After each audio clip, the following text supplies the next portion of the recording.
Silakan mungkin ada yang mau bertanya. Oh, Ustaz.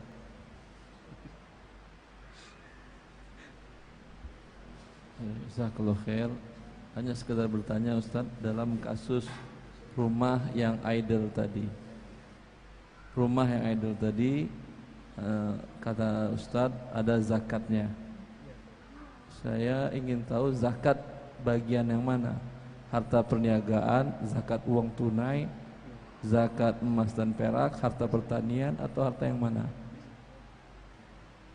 Karena kan tidak dijualnya, hanya dibiarkan. Ya, ya Ustaz.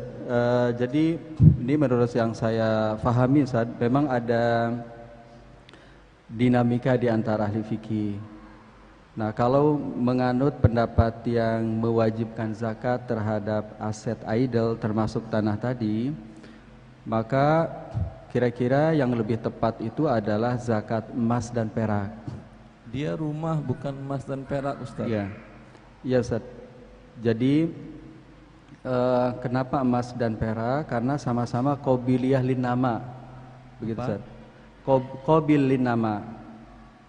Qabil lin nama. Bisa lin nama, bisa juga lin nuzul. Namanya rumah bisa jadi turun harganya karena tidak ada maintenance atau daerahnya tidak menjadi laku. Kalau rupiah disamakan dengan emas dan perak bisa. Kalau cek disamakan dengan emas dan perak mungkin bisa, tapi ini kan rumah. Dan saya kira rumah di masa Rasulullah juga sudah ada. Apakah dan juga di masa sahabat juga ada rumah? Apakah ada pernyataan Rasulullah dan para sahabat yang menyatakan bahwa rumah yang tidak dipakai dikeluarkan zakatnya? Keluarkan zakatnya berarti dipotong rumahnya atau bayar pakai uang? Kalau bayar pakai uang dia pun nggak punya uang. Kalau dipotong rumahnya 2,5% berarti dalam waktu 25 tahun dia tidak punya rumah lagi. Itu mungkin sekedar bahan untuk renungan aja Ustaz. Ya.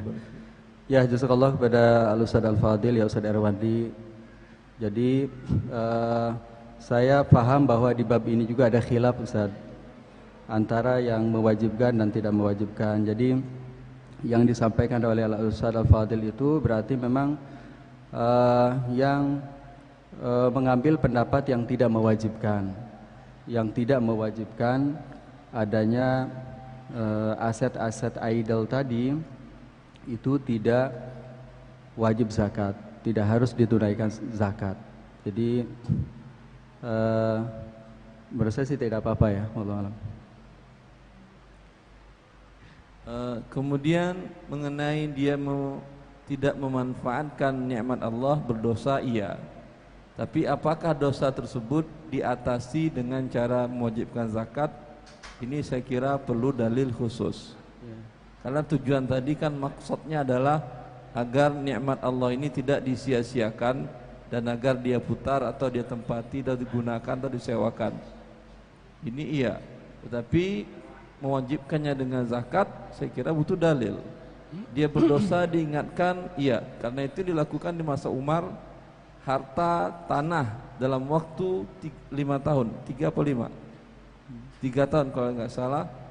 Bila tidak dimanfaatkan, disita oleh negara, diberikan kepada orang lain untuk dikelola. Itu yang dilakukan oleh Umar, bukan dengan mewajibkan zakat.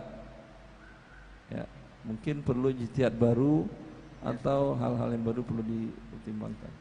Ya Ustaz Erwandi, jazakallah khairan Ustaz.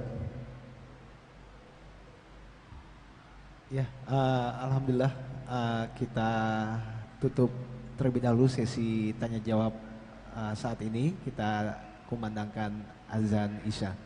Pada muadzin kami persilakan.